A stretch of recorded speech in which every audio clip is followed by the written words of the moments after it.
Ng Vice Presidente na pagpatay sa Pangulo at kanyang asawa na si First Lady Liza Araneta Marcos sakaling siya ang unang mapatay.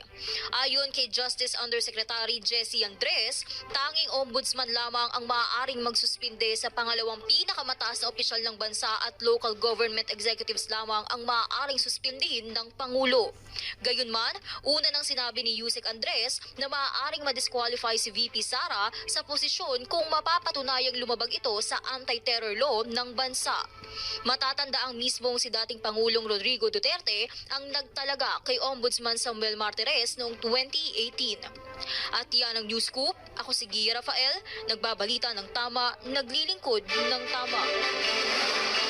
Thanks for watching. Ito po ang Aliw Broadcasting Corporation, Station DWIZ 882, DWIZ News FM Regional, Home Radio 97.9 at Aliw Channel 23 nationwide. Ng Vice Presidente na pagpatay sa Pangulo at kanyang asawa na si First Lady Liza Araneta Marcos sakaling siya ang unang mapatay.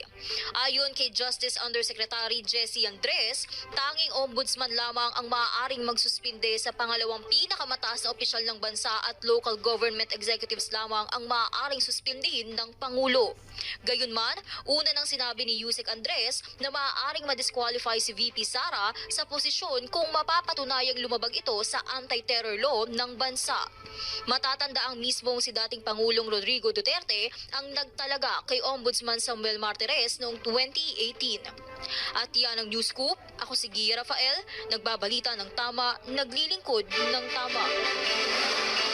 Thanks for watching. Ito po ang Aliw Broadcasting Corporation, Station DWIZ 882, DWIZ News FM Regional, Home Radio 97.9 at Aliw Channel 23 nationwide. Ng Vice Presidente na pagpatay sa Pangulo at kanyang asawa na si First Lady Liza Araneta Marcos sakaling siya ang unang mapatay.